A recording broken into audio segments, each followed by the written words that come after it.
कभी सृष्टि को। हालेलुया, सबको जय मसीह। परमेश्वर का धन्यवाद हो इस सुंदर जगह के लिए जो उसने बनाई। और परमेश्वर के वचन को जब हम पढ़ते हैं, परमेश्वर के वचन में लिखा है कि आदि में परमेश्वर ने आकाश और पृथ्वी की सृष्टि की।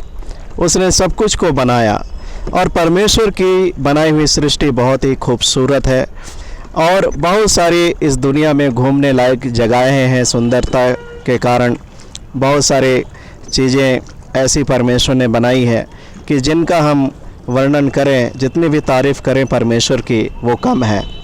हालेलुया। और उसी में से एक जगह यह है नैनीताल, और यहाँ पर बहुत सारे लोग परमेश्वर की इस बनाई हुई खूबसूरत सृष्टि को देखने के लिए आते हैं। लेकिन अफसोस की बात यह है कि लोग परमेश्वर को नहीं जानते, कि जिस परमेश्वर ने बनाया सारी सृष्टि को, उस परमेश्वर को नहीं जानते। और बाइबल हमें बताती है कि मनुष्यों ने परमेश्वर की इस बनाई हुई खूबसूरत सृष्टि को बिगाड़ दिया है। जैसे कि नूह के दिनों में परमेश्वर सृष्टि को बनाने से पछताया, मनुष्य को बनाने से पछताया, और परमेश्वर ने ये ठान लिया कि मैं इस पृथ्वी को जल प्रलय के द्वारा नष्ट कर दूंगा। और परमेश्वर ने सारी पृथ्वी पर सिर्फ नूह को छोड़ करके और किसी को धर्मी नहीं पाया। और परमेश्वर ने नूह के साथ वाचा बांधी, क्योंकि उस समय के लोगों में नूह ही परमेश्वर के साथ चलने वाला एक ऐसा इकलौता व्यक्ति था जो मनुष्यों के पाप और बुराइयों से दूर था।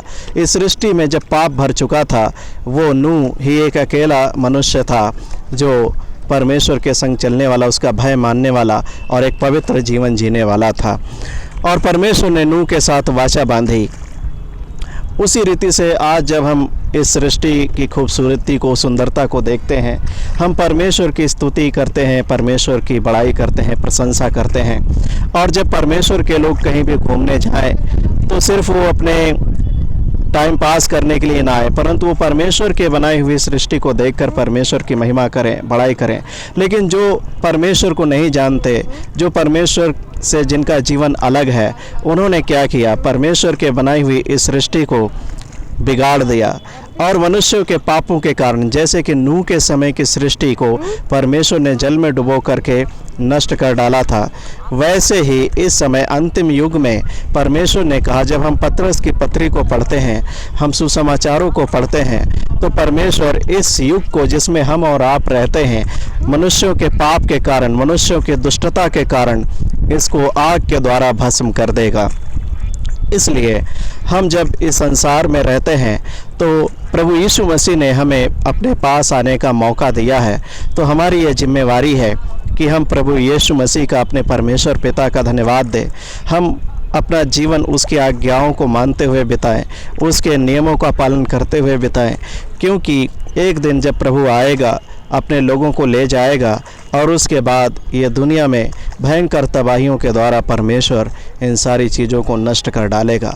और फिर एक नए आकाश और नई पृथ्वी की सृष्टि की जाएगी जिसमें पवित्रता वास करेगी। हालेलुया।